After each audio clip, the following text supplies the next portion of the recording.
terminar este curso sin ver a la guerra espiritual durante el ministerio de Cristo Jesús. Yo creo que sería como una contradicción hacer un curso de guerra espiritual, revisar lo que la palabra dice acerca de esto y no verlo en la vida de nuestro Señor Jesucristo. De manera que eso es lo que vamos a hacer en el día de hoy. Hemos titulado esta clase la batalla por el terreno perdido. Dios crea, Dios pone a Adán y Eva a cargo de la creación. Ellos pecan contra Dios, transgreden su ley y se perdió. No solamente ellos perdieron la vida espiritual que habían tenido, se perdió un terreno, literalmente hablando. Se perdió un terreno físico y se perdió un terreno espiritual. Y cuando Cristo viene, Él viene a ganar el terreno que se había perdido. Nosotros formamos parte de lo perdido, pero no somos lo único que se perdió. Y eso es lo que yo quiero ver, porque por así decirlo, el contraataque final comenzó con la encarnación de Cristo. Si nosotros pensamos en Satanás como el anticristo, pues debemos pensar en Cristo como el anti-Satanás, porque literalmente eso es como es. Y por eso lo vemos encontrado a ellos dos en el desierto, en una lucha de titanes, por así decirlo. Mira cómo Cristo habló acerca de él. En Lucas 19:10, ese versículo es considerado como el versículo clave del Evangelio de Lucas. Mira la importancia del versículo. Lucas es un evangelio relativamente largo, 24 capítulos, y este versículo por sí solo es considerado el versículo clave, el versículo que lo define. Porque el Hijo del Hombre ha venido a buscar y a salvar lo que se había perdido. Y en el contexto de Lucas, en el contexto en el que yo acabo de decir esto, está hablando de la vida espiritual que el hombre perdió. Entonces Cristo viene a darnos vida porque eso fue lo que Adán y Eva perdieron. Sin embargo, cuando tú miras el resto de lo que la palabra tiene que decir, no solamente nosotros perdimos la vida espiritual, la conexión y comunión y adoración continua con nuestro Dios. El terreno en el que nosotros vivimos se perdió. Por eso es que decimos que vivimos en territorio enemigo. Eso no es como una expresión poética, eso es una realidad. Esa es la razón por la que Satanás ha llamado el Dios de este mundo. Hemos aludido a eso aún en los sermones recientes. Cuando se habla del Dios de este mundo, se habla de esa manera, no simplemente porque la humanidad en su gran mayoría, de una u otra forma, adora cosas que pertenecen al reino de las tinieblas, sino también porque la palabra de Dios nos enseña que el mundo entero, estoy citando, yace bajo su poder. Eso es una afirmación enorme. Que el mundo entero yace bajo el poder del maligno, dice la palabra. Entonces, si el mundo yace bajo el poder del maligno, entonces no solamente los seres humanos están bajo su dominio, la creación física está bajo su dominio. Tanto así que cuando Satanás se encuentra con Cristo en el desierto, le ofrece este mundo, le ofrece todos los reinos de este mundo, porque a mí me han sido dados. Temporalmente, permitido, cierto, como para administración solamente, no como para que seas dueño, cierto, pero a él le fueron dados. Y parte de lo que ocurre entonces bajo la administración, vamos a ponerlo de esa forma, de Satanás, es justamente esto que Romanos 8, 20 y 22 nos deja ver, y al mismo tiempo, Romanos 8, 20 y 22 nos deja ver que esa parte física que se perdió está en proceso de ser rescatada. Escucha cómo Pablo lo describe. Porque la creación fue sometida a vanidad. Vanidad es vacío, un sinsentido, un despropósito. Por eso vemos el deterioro de la creación. No de su propia voluntad, sino por causa de aquel, con A mayúscula, que la sometió. O sea, Dios la sometió a ese deterioro. Es como que la entregó a Satanás, en la esperanza de que la creación misma será también liberada de la esclavitud, de la corrupción, a la libertad de la gloria de los hijos de Dios, pues sabemos que la creación gime y sufre hasta ahora dolores de parto. Y el texto continúa, nosotros también sufrimos los mismos dolores de parto. Pero Dios es quien hizo eso, la sometió a esclavitud. La esclavitud implica esta corrupción, deterioro que nosotros vemos hasta el día de hoy, el dolor, el sufrimiento, cambios climáticos, el hombre irreconciliado el uno con el otro, las guerras, las enfermedades. Todo ese caos de deterioro pertenece a esta época de tinieblas, donde Satanás reina y el mundo yace bajo su poder. Pero cuando Cristo hace su entrada al mundo, esa es la declaración, por así decirlo, de independencia. No es la liberación todavía, la declaración de independencia. Las cosas iban a comenzar a cambiar. Y literalmente así fue. De hecho, la palabra de Dios en más de un pasaje habla de los últimos días, y cuando habla de los últimos días se refiere de Cristo para acá. De manera que las cosas cambiaron. Yo quiero seguir viendo a lo largo del camino cómo es que esto se está rescatando de donde cayó. Déjame comenzar por un texto de Lucas 4, versículos 33 y 35. Y había en la sinagoga un hombre poseído de un espíritu inmundo. Y gritó a gran voz: déjanos. ¿Qué tiene que ver con nosotros, Jesús de Nazaret? ¿Has venido a destruirnos? Yo sé quién tú eres, el Santo de Dios. Jesús entonces lo reprendió diciendo: cállate y sal de él. Que aquí hay varias anotaciones que pudiéramos hacer. Número 1, nota que este hombre que está poseído, él no está en un prostíbulo. Él no está en un lugar, vamos a decir, de consumo de drogas, aunque ese no era el caso en esa época. Él no está embriagado. ¿Sabe dónde él está? En una iglesia. Lo que era la sinagoga, el equivalente. Es como que estuviera aquí sentado. Y entonces Jesús hace su aparición, pero ¿qué ocurre? Que el demonio que está en esa persona, en un lugar como este, vamos a decir, reconoce que la persona que acaba de entrar es su enemigo, es su antítesis, es su polo opuesto. Es la persona que vino justamente a hacer lo que ellos preguntan. ¿Has venido a destruirnos? Y Cristo nos responde, pero yo creo que eso es una pregunta retórica. Sí, para eso fue que yo vine. Y entonces ellos son forzados a reconocer la persona que está delante de ellos. Tú eres el Santo de Dios. Nosotros sabemos, como Jesús vino a destruirlos, lo que él hace es que él demuestra su autoridad sobre ellos. Y le dice: cállate y sal de él. Nota cómo en esta ocasión y en otras, Cristo no dejó que los demonios hablaran una sola vez.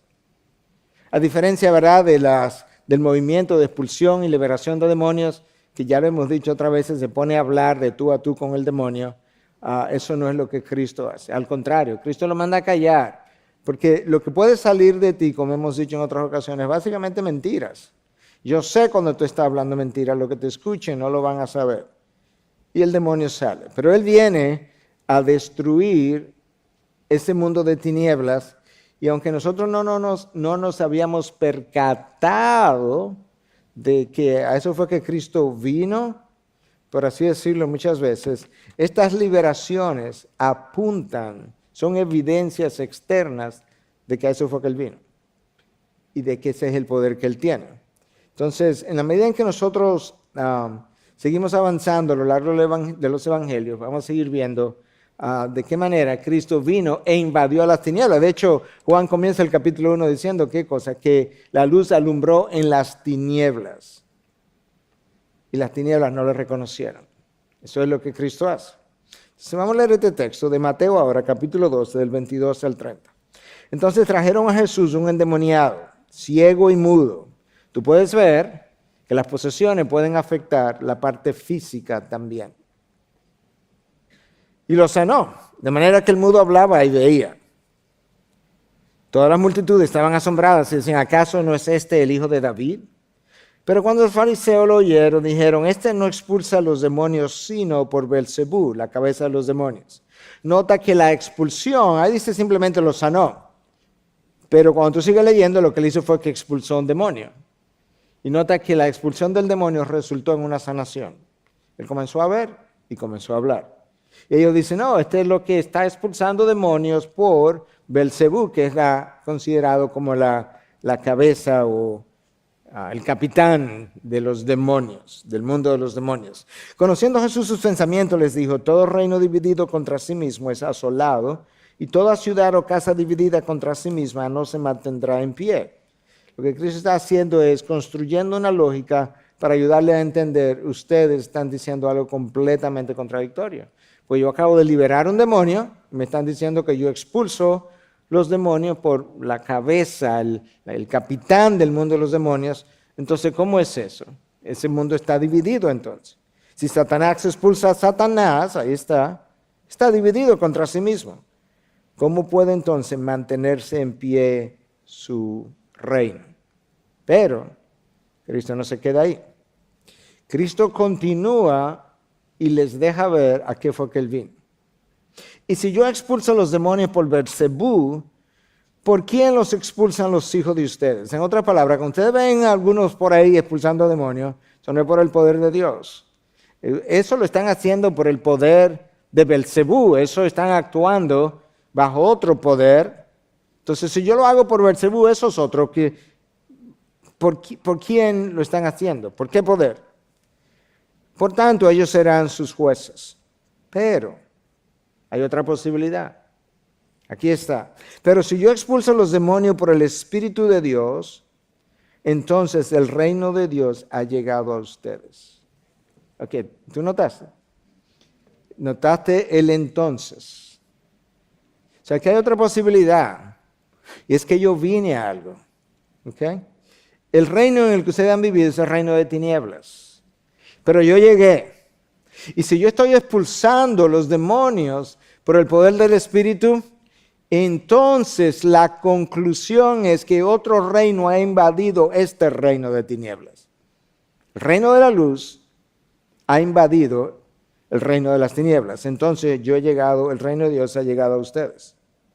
Entonces ahora él comienza a revelar algo como que no está tan claro, pero cuando tú estudias la palabra, estudia el contexto, estudia el resto de lo que la palabra dice, lee lo que otros estudiosos han dicho, tú comienzas a entender, realmente él vino a destruir este mundo de tinieblas. Escucha ahora.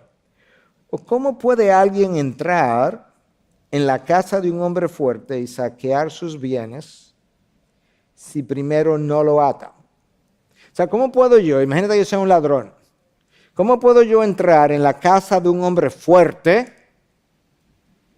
llevarme sus bienes, hacerle daño a lo que es de él, si yo no lo ato primero?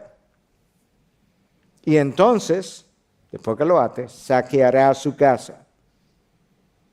El que no está a favor mío está contra mí, y el que no recoge a mi lado desparrama. ¿Quién es el hombre fuerte? Satanás. ¿Cuál es la casa? ¿Cuáles son los bienes? Este mundo es la casa. Y los bienes es todo lo que a él le pertenece. Es lo que Cristo está diciendo. Yo he venido a saquear la casa, el reino de las tinieblas, con todos sus bienes. Pero para yo hacer eso, yo tengo que atar al hombre fuerte primero, que no es otro que Satanás. Eso es lo que él está tratando de ayudarles a entender, y lo vamos a seguir viendo. El que no está a favor mío está contra mí. Aquí hay dos reinos en conflictos. Y aquí yo quiero dejar claro, estoy interpretando lo que Cristo está diciendo, que aquí no hay un terreno intermedio. O tú estás conmigo en el reino de la luz, o tú estás contra mí en el reino de las tinieblas. No es que tú estás simplemente alejado de mí. No. Tú estás en mi contra. Tú desparramas, tú no recoges conmigo. Otros evangelios dicen, el que no está conmigo está contra mí, dejando claramente la enemistad. Entonces, el reino de la luz ha invadido las tinieblas. Cristo dice, si yo expulso los demonios por el Espíritu de Dios, entonces eso implica que el reino llegó. Entonces, el reino ha sido inaugurado. ¿Dónde? En el reino de las tinieblas, en medio de... Ya dijimos que el hombre fuerte es Satanás, sus bienes son todas las cosas que pertenecen al reino de las tinieblas, y Satanás ha sido atado. Ok, resulta que en Colosenses 2:15 y otros pasajes se nos habla justamente de cómo esa atadura de Satanás comenzó y vamos a ver cómo continúa. Ok, Juan 12:31 al 33. Ya está aquí el juicio de este mundo. Ahora, como de aquí en adelante, lo que Cristo está diciendo, el príncipe de este mundo será echado fuera. El príncipe de este mundo es ¿quién? Satanás. Este es el cumplimiento de la profecía de Génesis 3:15, que la descendencia de la mujer iba a herir a Satanás, iba a haber enemistad entre la descendencia de la serpiente y la descendencia de la mujer. Y la descendencia de la mujer, Cristo, iba a asestar un golpe mortal en la cabeza de Satanás. Este es el cumplimiento. Cristo dice, ahora que estoy aquí, el príncipe de este mundo será echado fuera. Pero si yo soy levantado en la tierra, traeré a todos a mí mismo. Pero él decía esto para indicar la clase de muerte que iba a morir. Ok, iba a morir en la cruz. Pero ¿qué pasó en la cruz? ¿Qué pasó en la cruz que tiene que ver justamente con la destrucción de este reino de las tinieblas? ¿Qué pasó en la cruz que representaba una continuación de lo que Cristo había iniciado? Colosenses 2:15.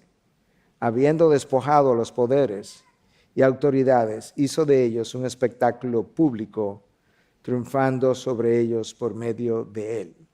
En otras palabras, lo que nosotros estamos viendo, lo vamos a seguir viendo todavía, es que hubo un comienzo, una inauguración, una invasión del reino de las tinieblas por el reino de Dios, el reino de la luz, ha llegado ya.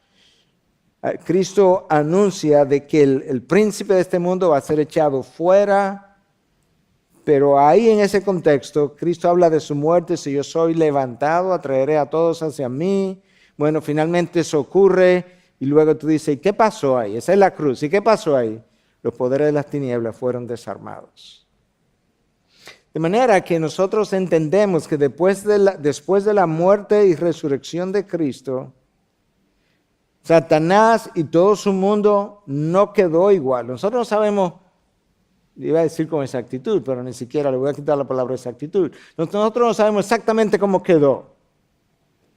Pero entendemos, la mayoría de los teólogos ortodoxos entienden que ese acceso que Satanás tenía a Dios, como lo vemos en la conversación que él tuvo con Dios acerca de Job y todo eso, y que un día vinieron los hijos de Dios y entre ellos vino Satanás, que probablemente, bueno, no lo podemos afirmar dogmáticamente, eso ahora no existe de la misma manera.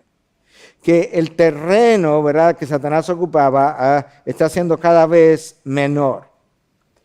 Había un momento donde el reino de Dios, que básicamente en este momento está en el corazón de cada persona, ahí donde Él reina, porque en este mundo todavía Él no reina, Él lo controla, pero Él está permitiendo que toda esta maldad ocurra bajo su control, pero Él no está reinando en el sentido de haber regresado la creación a su punto inicial. Entonces, ese repliegue es paulatino, por las razones que Dios entienda.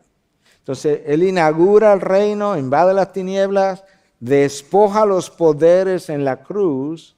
Vamos a seguir viendo. Pero cuando tú llegas a Apocalipsis, al final de la historia redentora, como que esta atadura de Satanás continúa avanzando. Apocalipsis 20, versículos 2 y 3. Y el ángel prendió al dragón, es Satanás, la serpiente antigua, claramente identificada, que es el diablo, más claramente identificado, y Satanás. Por si quedaba alguna duda de quién es el dragón es la serpiente antigua, el mismo diablo y el mismo Satanás. Y lo ató por 1000 años, que la atadura continúa. Lo arrojó al abismo y lo encerró y puso un sello sobre él para que no engañara más a las naciones hasta que se cumplieran los 1000 años. Después de esto debe ser desatado por un poco tiempo, otra vez.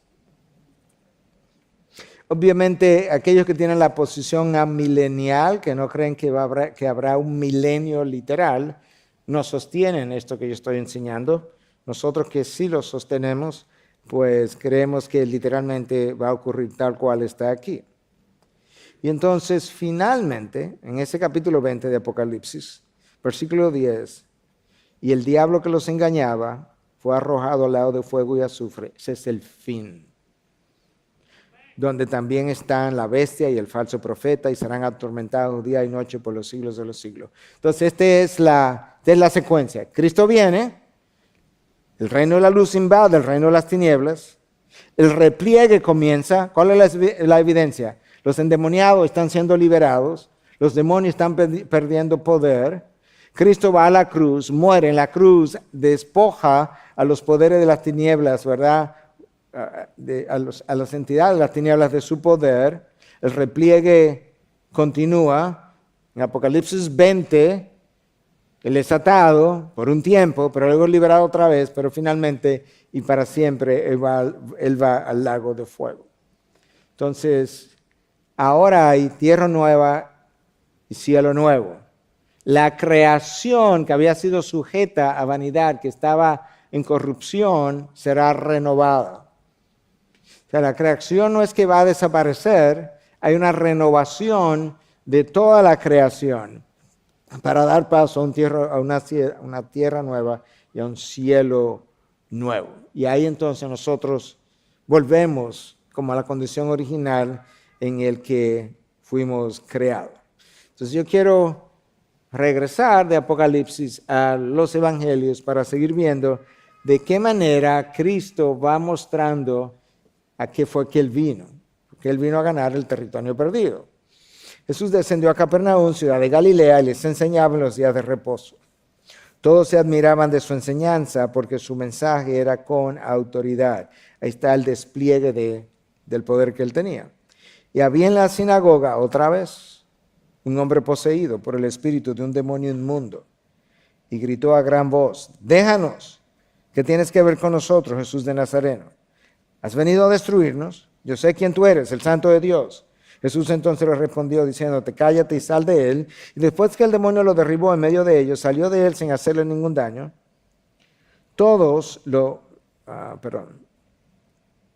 se quedaron asombrados y discutían entre sí. Perdón, este es el texto anterior que yo había leído, pero más ampliado. ¿Qué mensaje es este? Porque con autoridad y poder manda a los espíritus inmundos y salen. Y su fama se divulgaba por todos los lugares de aquella región. El texto de Lucas habíamos comenzado y que ahora se expandió.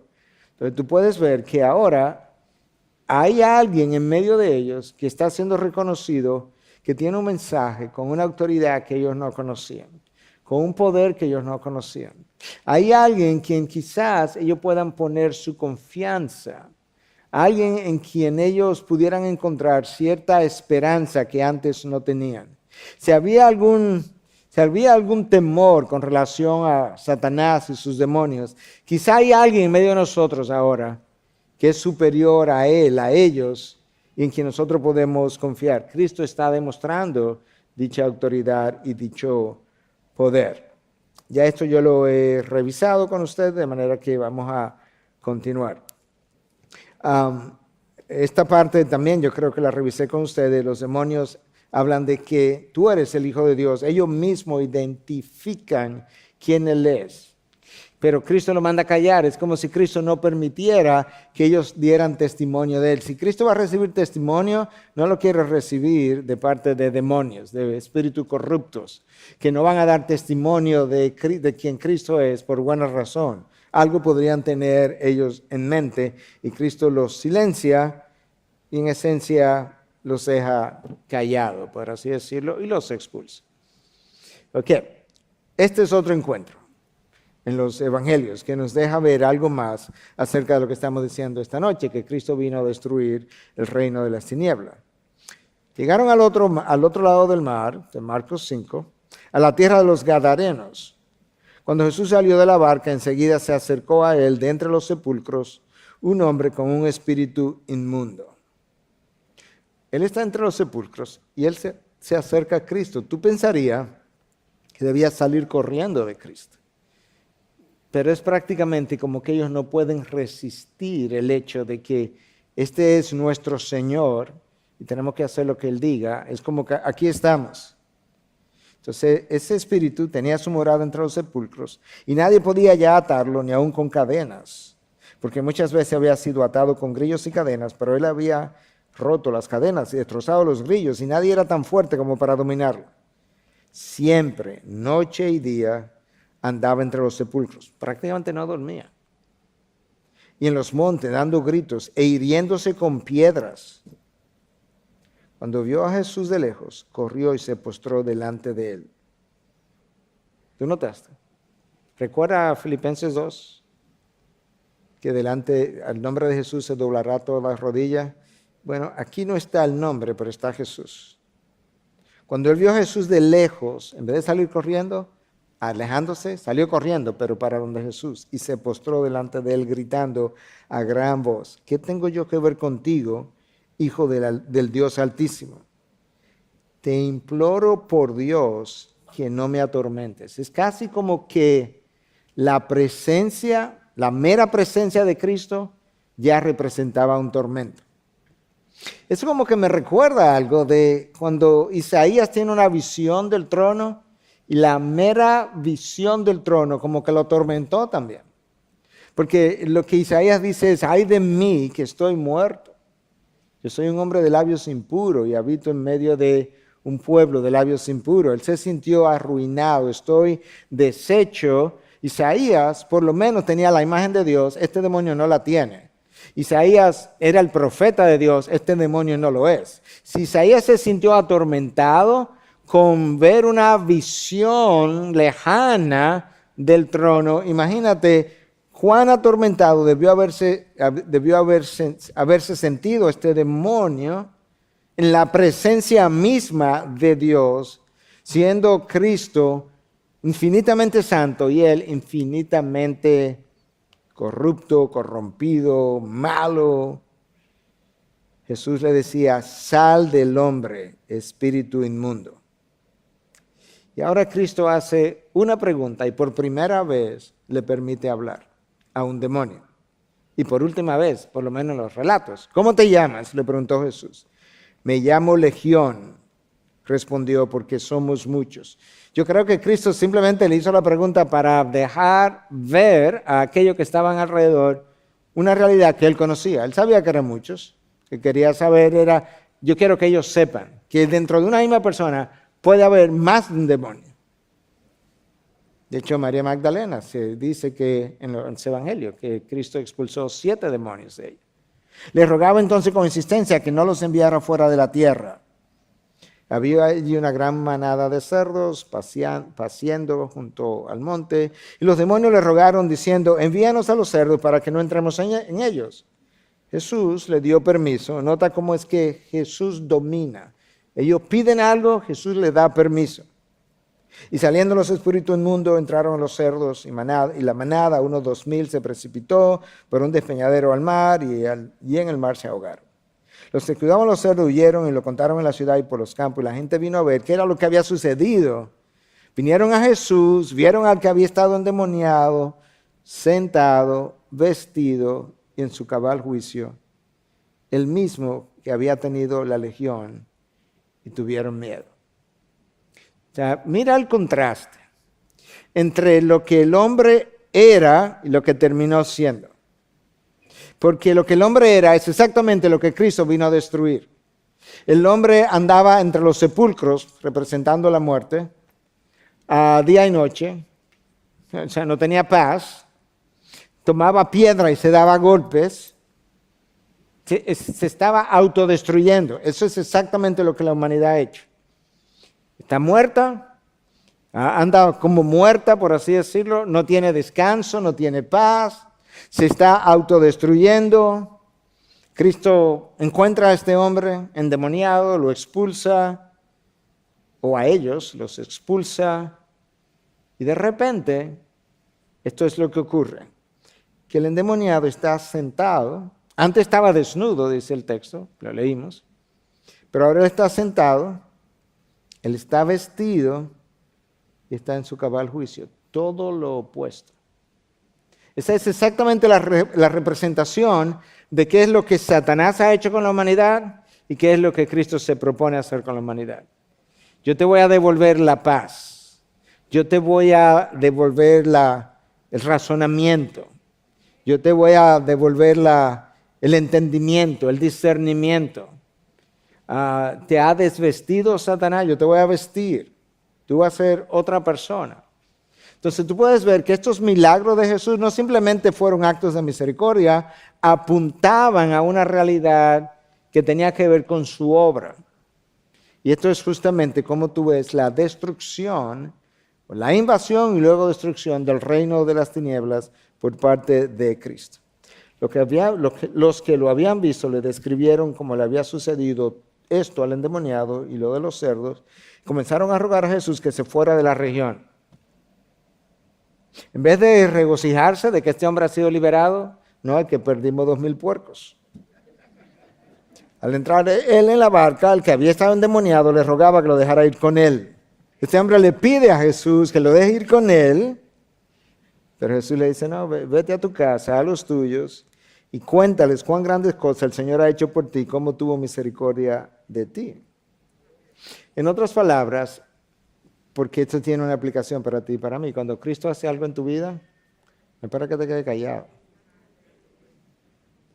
Es para que vaya y cuente lo que Dios es capaz de hacer. Porque de esa manera es que otros van a llegar a conocer de Él. Y mira lo que él hizo. Él se fue y empezó a proclamar en Decápolis. Decápolis eran 10 pequeñas ciudades que Alejandro Magno había mandado a construir. Estaban como juntas para contribuir a la helenización, el convertir toda esta cultura en una cultura griega. Entonces, cada ciudad de ese grupo de ciudades, eran 10, Decápolis, tenía un teatro, tenía escuelas para enseñar el griego, etcétera, etcétera. Se fue a proclamar en Decápolis cuán grandes cosas Jesús había hecho por él, y todos se quedaban maravillados. Usted era un evangelista ahora, quizá pre-evangelista, porque él no conocía cada cosa, pero estaba hablando de Jesús. Ok, esta es la única ocasión en los 4 evangelios donde Jesús le permite a un demonio hablar. Era la creencia de los judíos que para tú expulsar un demonio, y eso continúa hasta el día de hoy, que tú tenías que conocer el nombre del demonio. Y por eso tú ves esta gente que trabaja en Ministerio de Liberación preguntándole al demonio, ¿cuál es tu nombre? Porque se entendía que en la cultura judía, hebrea, que el que nombraba a alguien tenía poder sobre esa persona. Como Adán nombró a Eva, entonces Adán tenía como poder, autoridad sobre esa persona.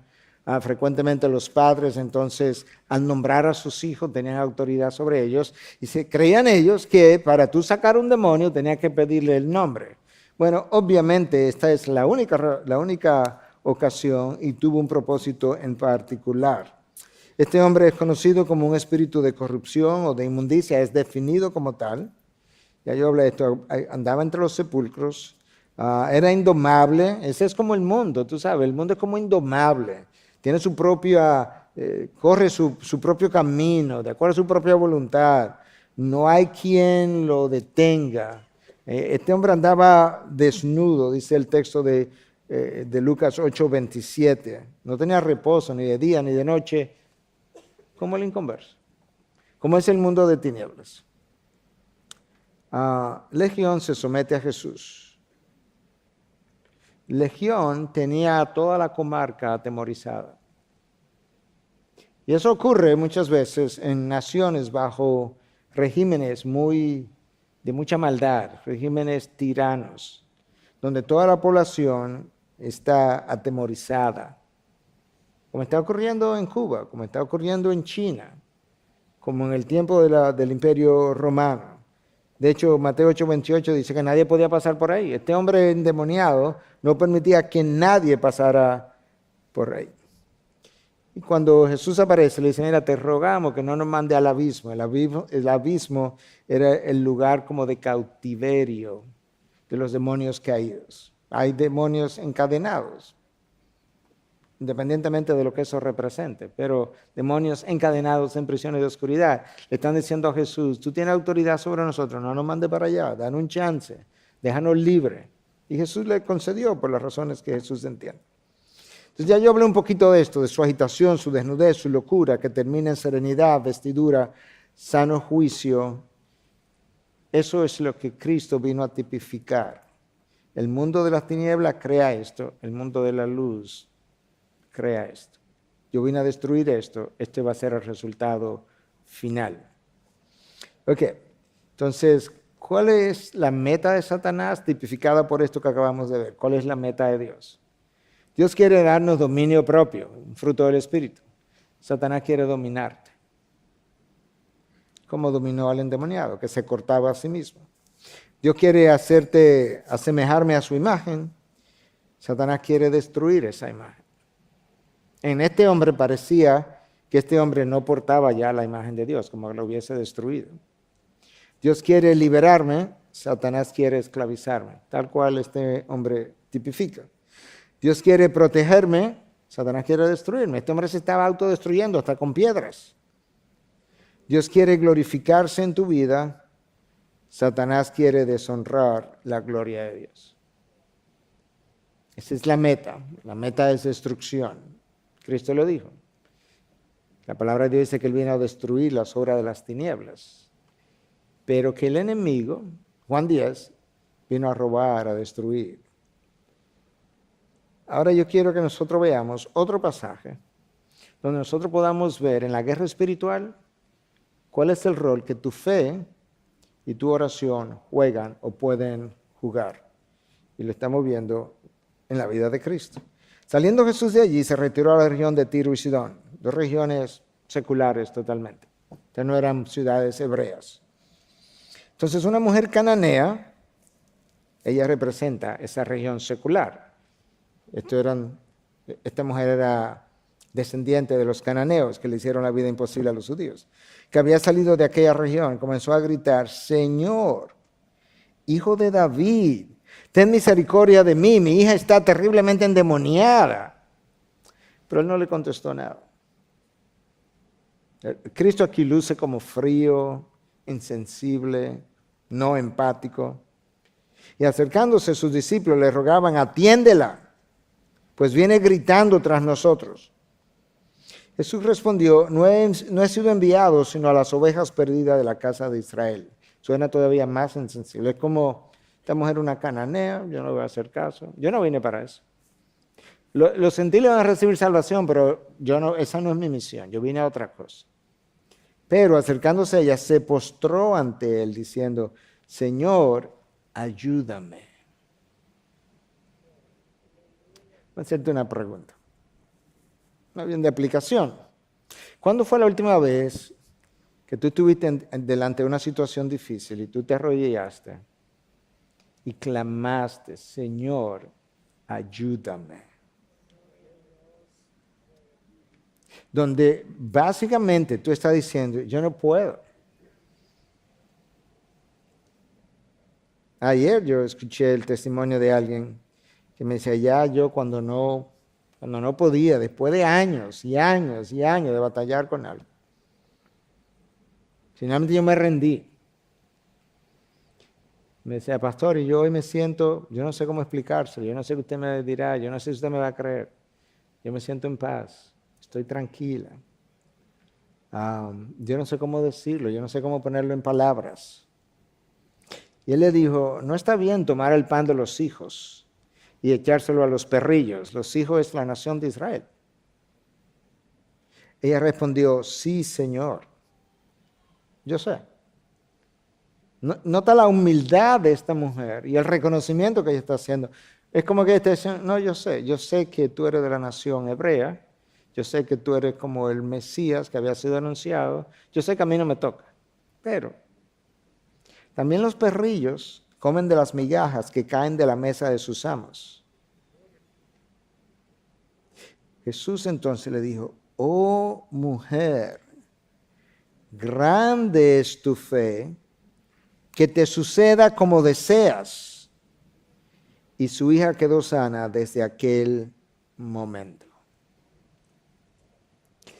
Yo estoy convencido que Cristo no estaba siendo insensible ni tenía falta de empatía, sería como contrario a toda su naturaleza, le faltaba compasión. Cristo conocía algo del interior de ella que él quería sacarlo como ejemplo, casi como juicio, por así decirlo, para los judíos que estaban alrededor, incluyendo sus discípulos. Porque esa es una cananea que él está haciendo esto. Es la hija de una cananea que está terriblemente endemoniada. ¿Sabes qué? Esta hija quedó liberada y no estaba en la presencia de Cristo. Nota cuál es el resultado, o sea, ¿qué es lo que se combinan aquí en este evento? Está el poder de Cristo, la soberanía de Cristo, está la fe de esta mujer y está la oración de esta mujer. Yo le estoy llamando oración porque una oración no es más que una conversación que tú tienes con Dios. Ella tuvo una conversación con Dios, y una oración de intercesión no es más una oración que tú haces por otra. Esta persona, esta mujer, esta madre tiene una conversación con Dios a favor de su hija. Esta es una oración de intercesión. Y Cristo, entonces, por decirlo así en términos humanos, impresionado por su fe, le dice: oh mujer, grande es tu fe, que te suceda como deseas. Entonces, en este texto estamos viendo la combinación o la relación entre la fe, la intercesión y la liberación. Pero yo también quiero que tú veas que si tú conocieras a alguien que está endemoniado, tú no tienes que estar al lado de él para interceder, ni tienes que estar al lado de él para que Dios lo libere, porque Cristo no estaba ni enfrente de la hija, ni la hija estaba con su madre, estaban separados. Pero Dios oyó la oración y Dios liberó a esta niña. Ok, entonces la oración de intercesión puede ser el instrumento de liberación de alguien poseído. La fe, lo vamos a ver en otro pasaje ahora, juega un rol vital en la guerra espiritual, incluyendo a la hora de la liberación de un demoniado. Y esa oración puede funcionar a distancia. Funcionó la sanación, ¿te acuerdas del hombre, el centurión, que tenía a su hijo enfermo y le pidió a Cristo?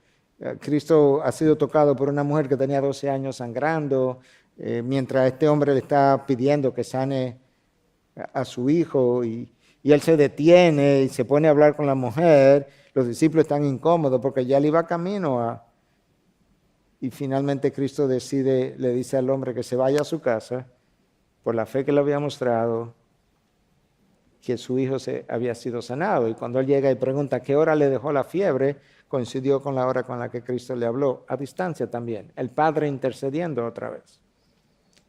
Ok, mira este otro texto de Mateo 17, para que veamos de nuevo la conexión entre la oración, la fe y la liberación de un demonio. En este caso también, si no es la liberación de un demonio, la guerra espiritual. Cuando llegaron a la multitud, se acercó a Jesús un hombre que, arrodillándose delante de él, dijo: Señor, ten misericordia de mi hijo.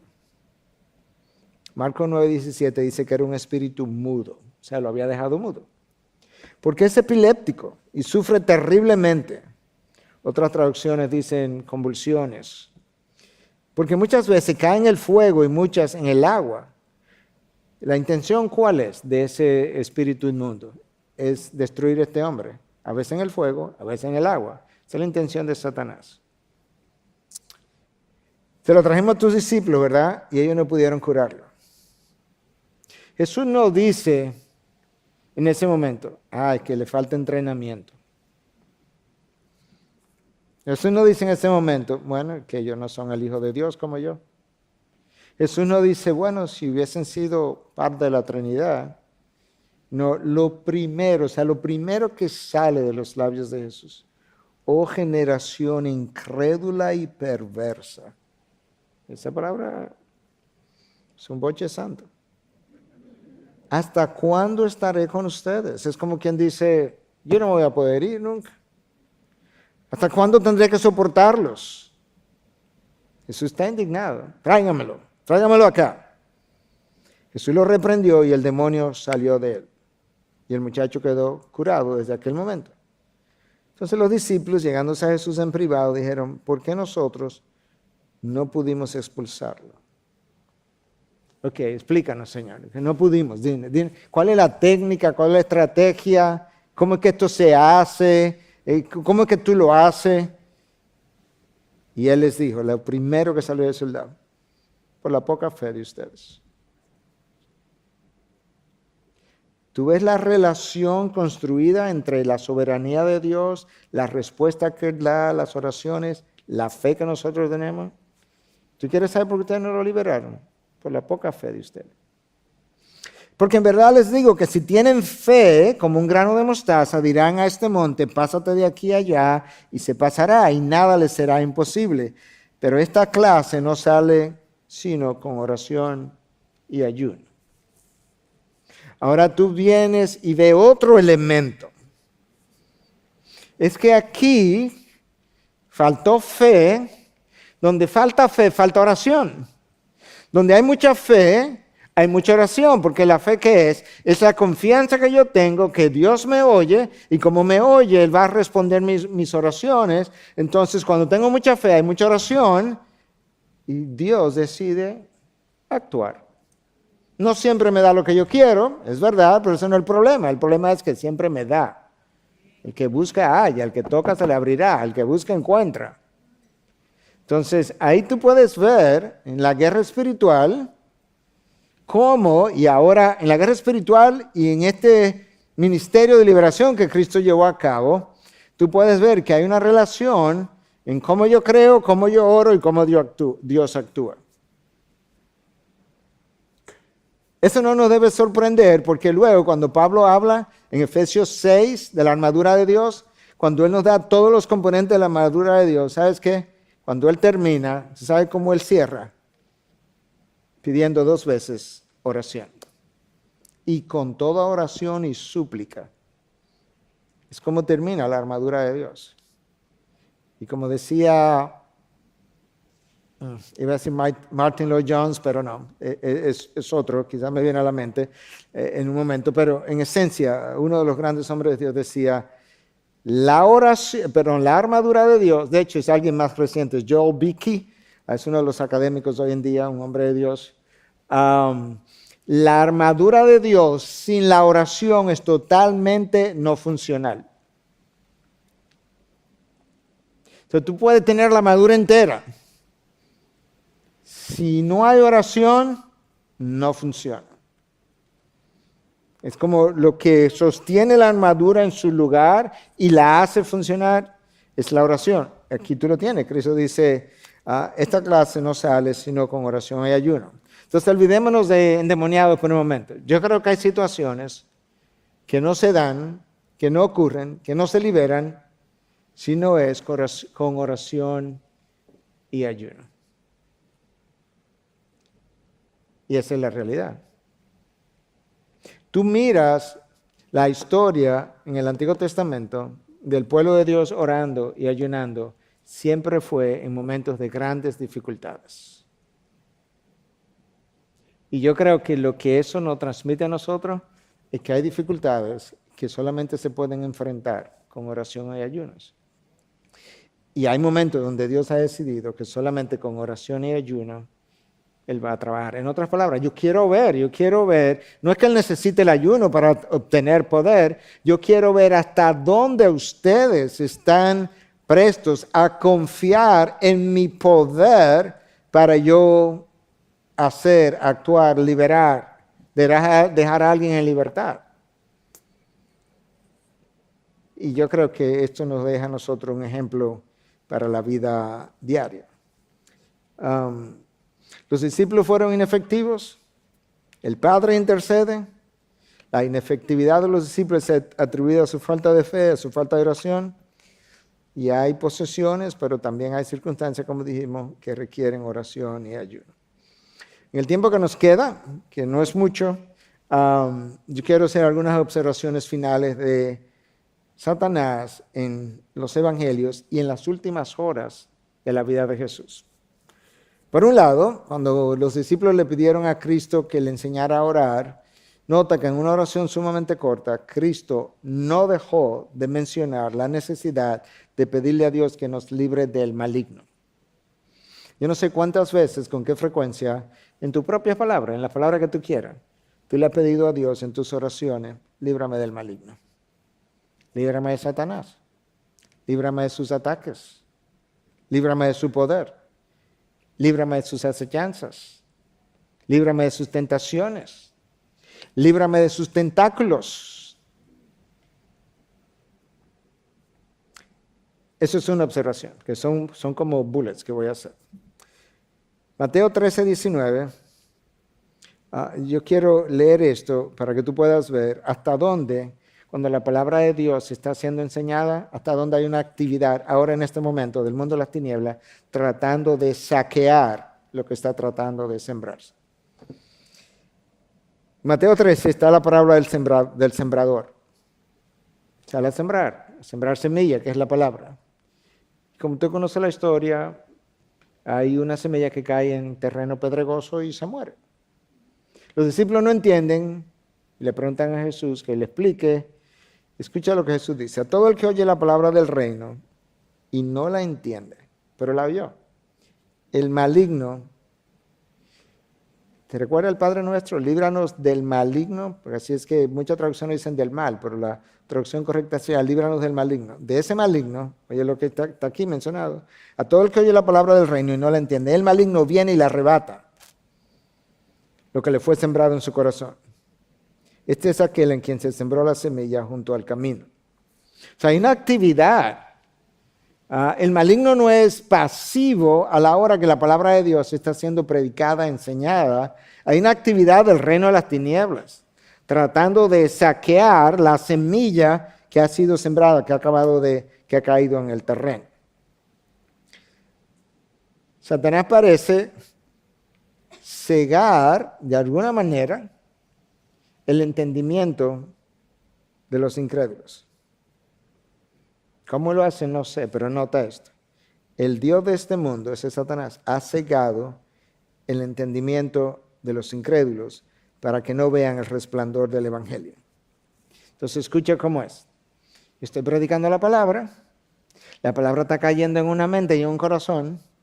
El maligno ha cegado el entendimiento de los incrédulos para que el Evangelio no les resplandezca. Esa es la razón por la que Dios tiene que venir y abrir los ojos, regenerar el corazón y hacerlo todo para comenzar, porque es que hay una ceguera absoluta. No hay entendimiento. Ahora, ¿cómo Él hace eso? No sé.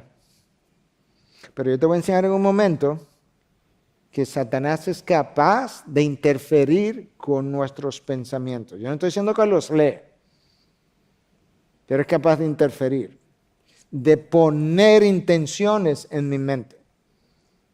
Lo vamos a ver en un momento. Ok. Pero antes de eso, para dar un poquito de continuación, simplemente lo que acabé de decir de la predicación y cómo Satanás interviene.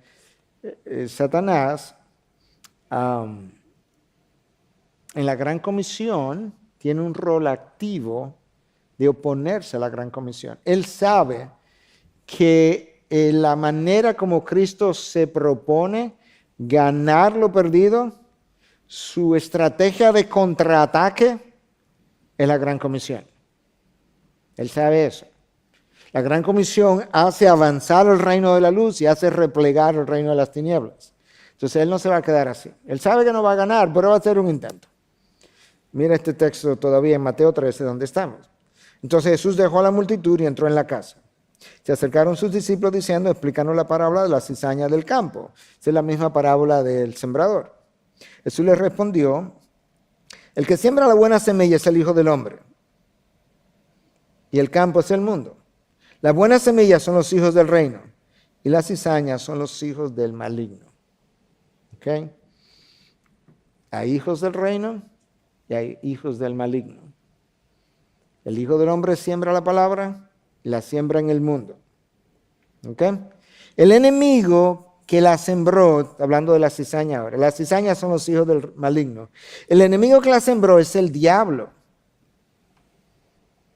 O sea, Cristo está hablando de que Él salió a sembrar buena semilla. Resulta que esa buena semilla dio fruto, pero entre la buena semilla que creció, de repente hay una cizaña. Es una parábola que le está contando. Y Él dice que vinieron los discípulos y le dijeron a su amo, Señor, ¿y esta cizaña? Porque ¿quién fue que la sembró? No, porque tú estabas sembrando buena semilla. Y Cristo le dice, bueno, mira cómo es. Es verdad que subió cizaña. Yo sembré la buena semilla, esos son los hijos del reino, y las cizañas son los hijos del maligno. El enemigo que la sembró es el diablo, quien infiltra. Recuerda que este es el mundo, porque esto se ha interpretado como que eso en la iglesia, que los hijos del maligno lo infiltra Satanás dentro de la iglesia. No. En el mundo en el que nosotros vivimos, Satanás ha hecho surgir hijos del maligno, conocido como cizaña, y esto en la parábola, los siervos le dicen, Señor, ¿tú quieres que saquemos la cizaña? Le dice, no, tranquilo, déjalo ahí. En otras palabras, nosotros si convivimos rodeados de cizaña, la cizaña tiene un propósito, déjalo ahí. Entonces, ¿qué es lo que va a pasar? La siega es el fin del mundo y los segadores son los ángeles. Por tanto, así como la cizaña se recoge y se quema en el fuego, de la misma manera será el fin del mundo. El Hijo del Hombre enviará a sus ángeles y recogerán de su reino a todos los que son piedra de tropiezo y a los que hacen iniquidad los echarán en el horno de fuego. Allí será el llanto y el crujir de dientes. Entonces los justos resplandecerán como el sol en el reino de su Padre. El que tiene oídos, que oiga. Entonces hay una intervención activa de parte de Satanás a la hora de llevar a cabo la gran comisión. Entonces en un par de minutos, hablando de Jesús en sus últimas horas y algo que quisiera puntualizar antes de cerrar el ministerio de Jesús en términos de la guerra espiritual. En el aposento alto, escucha, durante la cena, como ya te dije que él podía interferir con nuestro pensamiento, ¿verdad? Como ya el diablo había puesto en el corazón de Judas Iscariotes, hijo de Simón, el que lo entregara, ¿de dónde fue que vino el deseo de Judas Iscariote de entregar a Cristo? Como ya el diablo había puesto en el corazón de Judas, Judas no estaba poseído, pero había puesto desde afuera en el corazón de Judas Iscariote el entregarlo. ¿Cómo eso ocurre? Yo no sé. Pero nota que en la parábola de la cizaña, cuando la palabra es sembrada, dice que el diablo vino y la arrebató. Bueno, eso es similar, de otra manera, pero es similar a este otro pensamiento. En el corazón de Judas, Satanás hizo algo y puso la idea de entregar al Mesías. Durante la cena ahora, y después de comer el pan, Satanás entró en él. Ahora él estaba poseído. Son dos momentos. Primero él pone el deseo de que entregue a Cristo y luego lo posee. Satanás mueve las emociones desde afuera para luego moverlas desde adentro. Y por eso se habla en demonología, lo voy a mencionar ya al final, bien final, de demonización y posesión como dos cosas completamente diferentes. Cuando Satanás pone en Judas a entregar a Cristo, él no estaba poseído, pero entendemos que estaba demonizado, estaba bajo la influencia de. Cuando Satanás entra en Judas, lo controló completamente, estaba poseído.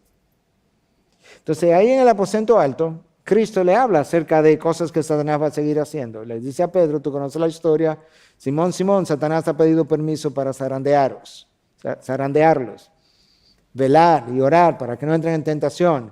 Bueno, ellos no oraron, no velaron, entraron en tentación, cayeron.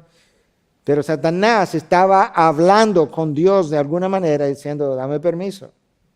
Y Jesús dice, pero yo intercedí por ti, Pedro, para que tu fe no falle. No para que no ocurra, sino para que tu fe no falle. Jesús le advierte, velar y orar para que no entres en tentación.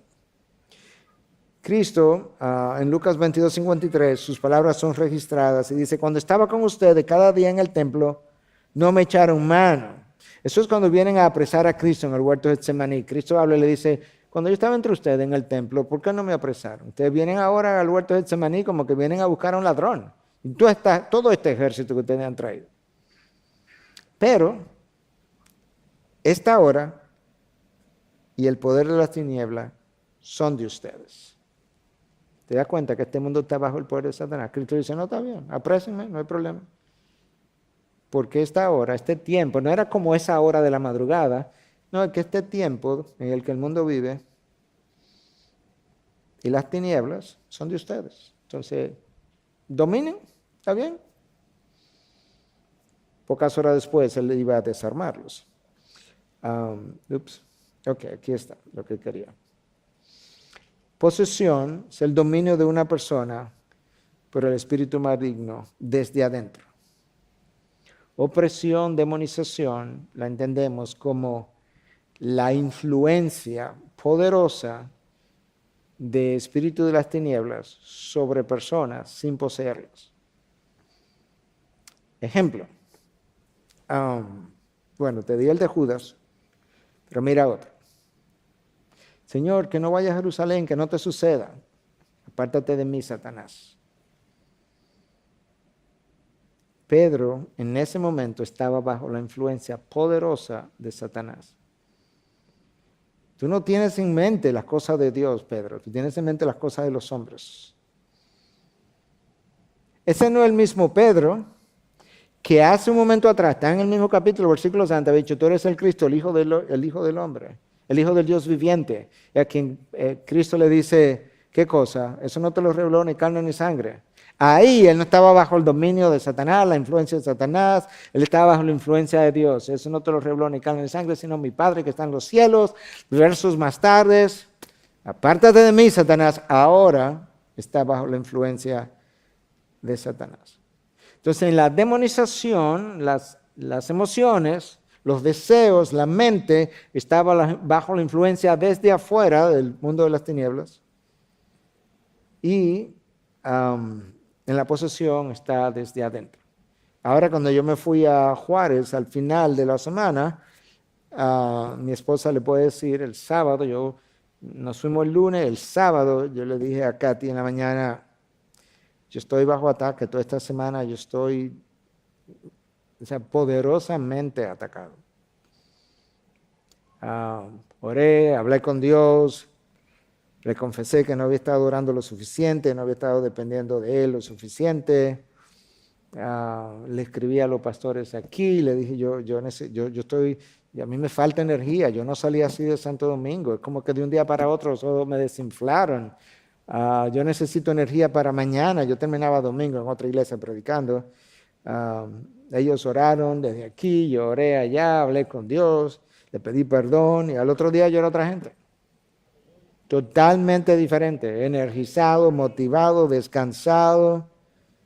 A mí no me cabe la menor duda de que esa semana fue así, permitida por Dios. Este es mi último slide. Me perdona que estoy pasándome unos minutos, pero esta es mi penúltima clase, es como mi penúltimo tiro. Entonces, hermanos, hay condiciones en tu vida que le abren puertas a Satanás. Lo hemos dicho otras veces, lo vamos a volver a repetir. ¿Ok? Porque esas condiciones son las que te demonizan, no las que te terminan en una posesión, si tú eres cristiano, no, las que terminan, donde tú terminas demonizado. La ira, el odio, el resentimiento, le abre una puerta enorme a Satanás. Lo vimos en otra clase, Efesios 4, 26, 27. Enójense, pero no pequen, no se ponga el sol sobre vuestro enojo, ni den oportunidad al diablo. Nota, no permita que el sol se ponga sobre vuestro enojo, no lo deje prolongar. Ni, te está diciendo que no haga dos cosas, no permita que el enojo se prolongue, ni le dé oportunidad al diablo. ¿Cómo le doy oportunidad al diablo? Cuando se prolonga el enojo. ¿Tú no has visto personas enojadas perder completamente el dominio? ¿Tú no has visto personas enojadas matar a una gente? Hace una semana, un poco más, oí de una persona, lo voy a dejar bien anónimo, no es en este país, no es Estados Unidos, no es Europa, usted no sabe dónde es, ¿ok? Pero la persona que me lo contó lo conoce de primera mano. Esta persona adoptó hijos y en un arranque de ira dejó caer un agua tan caliente sobre una de las hijas que la mató.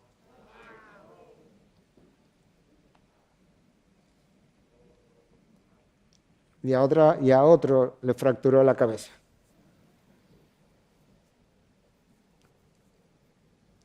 En un arranque de ira.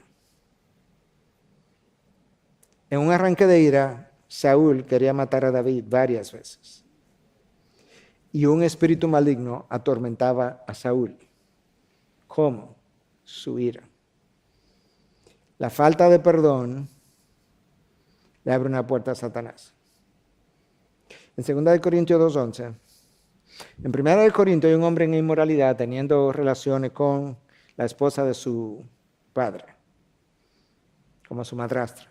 Pedro le dice, expúlsenlo a Satanás, es un depravado. Lo hacen. La iglesia luego no lo quiere perdonar, no lo quiere recibir. Y Pablo dice, espérate. Tiene que darle un chance de que él pueda ser redimido. Perdónenlo. Parece que el hombre estaba arrepentido. Pero oye lo que Pablo dice, porque ellos deben perdonar al hombre y dejarlo que entre. Para que Satanás no tome ventaja sobre nosotros, porque no ignoramos sus planes. ¿Tú estás oyendo? O sea, yo no leí todo el texto, pero tú estás oyendo la conexión. Déjenlo entrar, perdónenlo, ya está bueno. No vaya a ser que Satanás tome ventaja sobre nosotros porque no ignoramos sus planes. O sea, esto, tú ves como Satanás puso en la mente de Judas el que entregara a Cristo, igual puede poner en tu mente cosas como no perdonar a alguien, como castigar a alguien, abandonar a alguien. Y este otro texto, aunque Satanás no está mencionado, y con este cierro ya, yo estoy convencido que aquí estaban las fuerzas de las tinieblas detrás, por la manera como está descrito. Es un texto que hemos usado muchas veces, Salmo 73, 21 y 22. Cuando mi corazón se llenó de amargura, en mi interior sentí punzadas. Entonces yo era torpe, sin entendimiento, y yo era como una bestia delante de ti. ¿Cómo es una bestia? ¿Qué tú piensas de una bestia? ¿Cómo es? Irracional, ¿cómo más? Sin control. Vamos a llamarle airada, o sea, puede ser salvaje, capaz de comerse a otro. El salmista dice, yo era así. ¿Cuándo? Cuando mi corazón se llenó de amargura. Yo estoy convencido, el texto no lo dice, pero yo estoy convencido que detrás de eso estaba Satanás. Por lo mismo de Efesios 4, 26, 27, que dice que no deje que se ponga el sol sobre vuestro enojo ni deis lugar al diablo. Yo creo que el salmista está diciendo, yo dejé eso que se prolongara y se prolongara y se prolongara y se prolongara. La amargura siempre va acompañada de ira. Y yo me volví una bestia, yo perdí el raciocinio, yo actuaba ilógicamente, irracionalmente, yo no tenía control de mis impulsos. ¿Esto es más real de lo que pensamos? Cuando Cristo se fue finalmente nos dijo, ¿sabes? Ustedes son la luz del mundo. ¿Por qué? Porque esto es un mundo de tinieblas. Y ustedes son la sal de la tierra. Ustedes son los que están supuestos a contener la maldad del mundo. Estamos en medio de este mundo de tinieblas. Satanás tiene seguidores muy activos y nos llama a estar activos en oración, en ayuno, en estudio de la palabra, predicación, llamado a la unidad. ¿Te acuerdas que una casa no puede estar dividida? Llamado a la unidad, reflexión, meditación, caminar piadoso, todo eso forma parte de mi acción. Me repetirlo otra vez. Oración, ayuno, estudio de la palabra, predicación, llamado a la unidad, reflexión, meditación, caminar piadoso. Esa es mi acción. A ver cómo digo esto anónimamente, pero antes de venir para acá, alguien me llamó y tuvieron una visita esta mañana. Bueno, aunque después vi una publicación por Twitter, quizás no es tan privado como yo pienso, pero bueno, tuvieron una visita esta mañana al presidente del Senado con relación al Código Penal y al aborto y todo lo demás. Y de paso me dice, y de paso le dijimos que tú y otros pastores, refiriéndose a mí, tienen interés de visitar la comisión que está de Senado que va a revisar el Código Penal. Y te concedieron una cita para el lunes a las 11:30 de la mañana.